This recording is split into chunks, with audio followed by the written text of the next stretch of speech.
પાતાળ સુધી પૃથ્વી ફાટ્યાનું સ્વામિનારાયણ હરે સંવત 1880ના મહાવદી દશમીને દિવસ સ્વામી શ્રી સહજાનંદજી મહારાજ શ્રી ગરડા મધ્યે દાદા ખાચરના દરબારમાં ઉગમણે દ્વાર ઓરડાની ઓસરીએ વિરાજમાન હતા અને સર્વ શ્વેત વસ્ત્ર ધારણ કર્યા હતા અને પીળી છીંટની રજાએ ઓઢી હતી અને પોતાના મુખારવિંદની આગળ મુનિ તથા દેશ દેશના હરિભક્તની સભા ભરાઈને બેઠી હતી.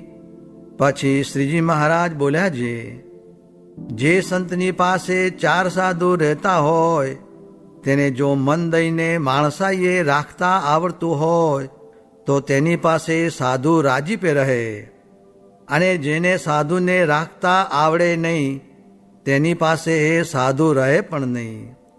અને જે સાધુને મોક્ષનો ખપ હોય તેને તો જેમ દુખવીએ ને વિષયનું ખંડન કરીએ તેમ અતિ રાજી થાય. જેમ આ મુક્તાનંદ સ્વામીને ક્ષય રોગ થયો છે તે દહીં, દૂધ, ગળ્યું ચીકણું કાંઈ ખાવા દેતો નથી, તેમ જે સમજ્યું હોય તેને એમ જણાય છે. આ રોગે સારું સારું ખાવા પીવાનું સર્વે ખંડન કરી નાખ્યું, માટે આ તો ક્ષયરોગ રૂપે જાણીએ કોઈક મોટા સંતનો સમાગમ થયો હોય ને શું એમ ભાસે છે. શા માટે જે શિષ્ણ ને ઉદર એ બેને વિશે જે જીવને આસક્તિ છે એ જ અસત્પુરુષપણું છે. તે ક્ષયરોગ એ 2 પ્રકારની ખોટને કાઢે એવો છે. તેમ એ રોગની પેઠે જે સત્પુરુષ હોય તે વિષયનું ખંડન કરતા હોય ત્યારે મુમુક્ષુ હોય તેને તેમાં દુખાઈ જવું નહીં. અને જે ખાધા પીધાની લાલચે કે લુગડાની લાલચે અથવા પોતાને મનગમતા પદાર્થની લાલચે કોઈ મોટેરા સંત ભેગો રહેતો હોય તેને તો સાધુ જ ન જાણવો, તેને તો લબાડ જાણવો ને કૂતરા જેવો જાણવો. અને એવો મલિન આશયવાળો હોય તે અંતે જતા વિમુખ થાય. અને વળી સંતને કોઈ સારો પદાર્થ આપે તેમાં જે ઈર્ષ્યા કરે તથા જે પંચ વિષયનો લાલચી હોય એ 2 તો પંચ મહાપાપીથી પણ અતિ ભૂંડા છે. માટે જે સમજ્યું હોય તેને સંતના સમાગમમાં રહીને આવો મલિન આશય અંતરમાં રાખ્યો ન જોઈએ. કેમ જે આ સભા તો જેવી બદ્રિકાશ્રમમાં તથા શ્વેતદીપમાં હોય તેવી છે. તેમાં બેસીને જ્યારે મલિન વાસના ન ટળી ત્યારે બીજું ટાળ્યાનું ઠેકાણું ક્યાં મળશે? અને પંચ વિષય છે તે તો પૂર્વે દેવ મનુષ્યાદિકને વિશે અનંત દેહે કરીને આપણે જીવે ભોગવ્યા છે, તો પણ હજી લગણ એ વિષયની તૃપ્તિ થઈ નથી. તો હવે ભગવાનના ભક્ત થઈને વર્ષ કે 2 વર્ષ કે 5 વર્ષ વિષય ભોગવીને પૂર્ણ થવાશે નહીં.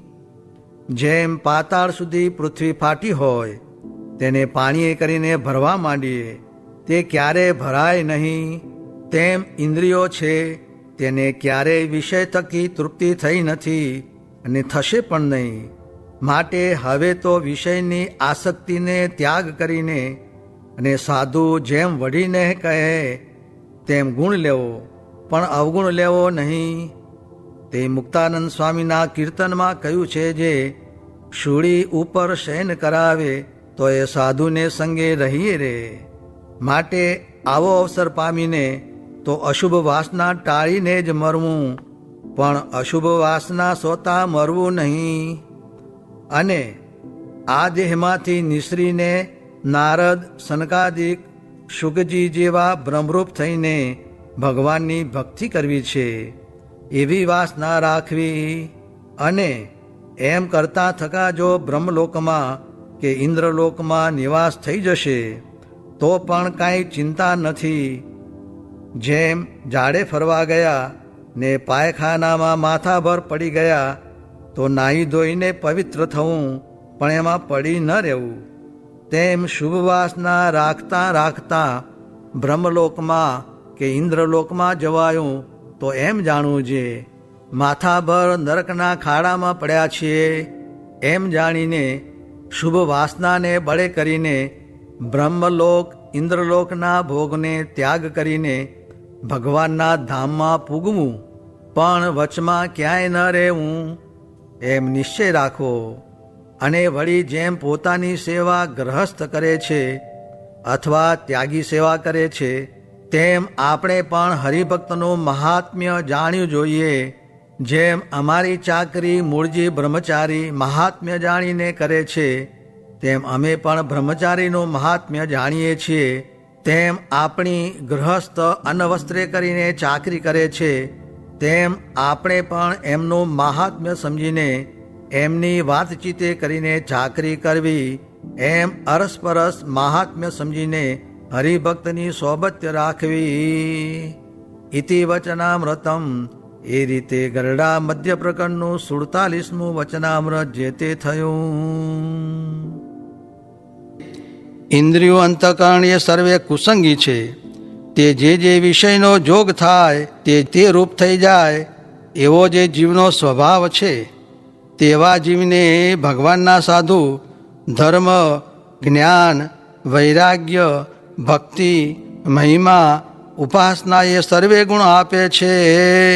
સ્વામિનારાયણ સ્વામીએ વાત કરી જે પોતાને જાણે બે માણસનું કામ કરે, તેથી પણ મોટાની આજ્ઞા કરીને બેસી રહે અથવા કહે એટલું કરે એ જ શ્રેષ્ઠ છે. સ્વામિનારાયણ સ્વામીએ વાત કરી જે કામ ક્રોધાધિક દોષ છે, તે તો જેમ ખીલ કે દાદર હોય એવા છે. તે તો દેહનો ભાવ છે, ટળી જશે. ને મોટા દ્રષ્ટિ કરે તો આ ઘડીએ ટળી જાય, પણ મોટાનો અવગુણ એ ક્ષય રોગ જેવો છે. સ્વામિનારાયણ સ્વામીએ વાત કરી જે આપણે તો અક્ષરધામમાં જવું છે એવો એક સંકલ્પ રાખવો. સ્વામિનારાયણ સ્વામીએ વાત કરી જે આ જીવને માથે શાસ્તા વિના સ્વતંત્રપણે તો જીવ દેહનો જ કીડો થઈ રહ્યો છે. સ્વામિનારાયણ સ્વામીએ વાત કરી જે મોટા સાધુનો અવગુણ નહીં હોય ને કાંઈ દોષ હશે તો તેની ભગવાનને ફિકર છે, પણ મોટા સાધુનો અવગુણ હશે તેનું તો પાપ વજ્રલેપ થશે. સ્વામિનારાયણ સ્વામીએ વાત કરી જે લાડવા જમવા ને પતરાવળું જે દે તે નાખી દેવું. સ્વામિનારાયણ સ્વામીએ વાત કરી જે હરિશંકરભાઈએ પૂછ્યું જે માવાભાઈની પેઠે શી રીતે ભગવાન પ્રસન્ન થાય, ત્યારે સ્વામી કહે આજ તો ભગવાન પ્રસન્ન થયા છે, માટે આજ્ઞા પાળવી, બીજું કાંઈ સાધન કરવાનું નથી, 5 વર્તમાન દ્રઢ પાળવા. સ્વામિનારાયણ સ્વામીએ વાત કરી જે કલ્યાણના માર્ગમાં વિઘ્ન કરનારા ઘણા, તેને ઓળખી રાખવા. સ્વામિનારાયણ સ્વામીએ વાત કરી જે 5 ઇન્દ્રિયો ને 6ઠું મન, તેને જીતીને વશ કરીને પિંડ બ્રહ્માંડ ને 5 વિષય, તેમને જળ, દુઃખ, તુચ્છ, નાશવંત ને વિષ્ટારૂપ જાણીને ત્યાગ કરીને સત, ચિત્ત, આનંદ, સૂક્ષ્મ અને નિર્ગુણ એવું જે પોતાના જીવાત્માનું સ્વરૂપ તેને જાણીને ને તે જીવાત્મારૂપ થઈને મુનિ થકા શ્રીહરિનું ધ્યાન કરવું, ને જાતિ, વર્ણ, આશ્રમ ને ગુણ તેનું જે માન તેનો ત્યાગ કરીને સમગ્ર સાધુ સત્સંગી તેના દાસના દાસ થઈને રહે છે, તેને જ શ્રીહરિનું ધ્યાન થાય છે. ને શ્રીહરિનું સમગ્રપણે મહાત્મ્ય જાણ્યા વિના બીજા કોટિક સાધન કરે, પણ સર્વે ક્રિયાને વિશે અખંડ નામ રટન ને મૂર્તિની અખંડ સ્મૃતિ રહે નહીં. ને અનંત કોટી બ્રહ્માંડના વિષય સુખ ભેળા કરીએ તો પણ શ્રીહરિની મૂર્તિના એક રોમના સુખની કોટીમાં ભાગની બરોબર આવે નહીં. ને જો મહાપાતકી હોય ને તે જો શ્રીહરિનું ભજન કરે તો તેના સમગ્ર પાપ બળીને ભસ્મ થઈ જાય, એવો અતિ અલૌકિક મહિમા છે. ને સાંખ્ય, યોગ, વેદાંત ને પંચરાત્ર એમનું તત્વ તો એક શ્રીહરિની મૂર્તિ છે. એવી જેની અચળમતી હોય એવા વિચક્ષણને શ્રીહરિનું ધ્યાન થાય છે. ને સંપૂર્ણ ગુણ, સુખ ને સામર્થ્ય તો એક ભગવાનની મૂર્તિમાં જ છે.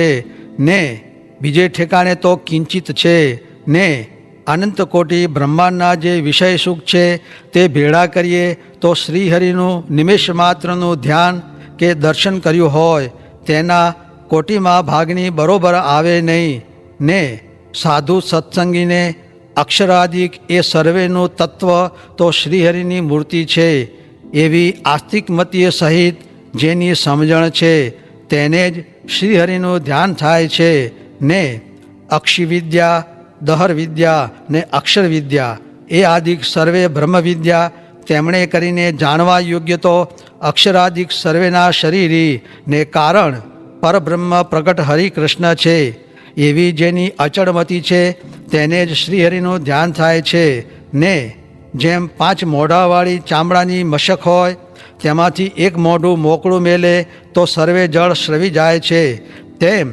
પંચ ઇન્દ્રિયો ને છઠ્ઠું મન તેમાંથી જો એક મોકળું મૂકે તો સર્વે ધ્યાન શ્રવી જાય છે તે માટે સર્વેને નિયમમાં રાખે તો ધ્યાન થાય નહીં તો ન થાય ને સ્વસ્તિક આસને કરીને નાસિકાગ્ર વૃત્તિ રાખીને ને દેહને સમ રાખીને ને નેત્રને મીંચીને યુક્ત છે આહાર વિહારાદિક જેના એવો થકો શુદ્ધ જીવરૂપ થઈને અતિશય રોમાંચિતે કરીને અતિશય ગદગદ કંઠે કરીને અતિ હર્ષાયમાન થકો અતિ ત્વરાએ કરીને અતિશય દાંત થકો અતિશય શાંત થકો ને અતિશય સમાહિત થકો શ્રીહરિનું ધ્યાન કરે ને શ્રીહરિનું સ્વરૂપ સ્વભાવ ને ગુણ તેમને સદાય નિર્દોષ સર્વોત્તમ અનાદિ નિત્ય સિદ્ધ સદા શુદ્ધ સમજે ને સર્વકાળને વિશે દિવ્ય વિગ્રહ સત્ય સ્વરૂપ ને કાળ કર્મ માયા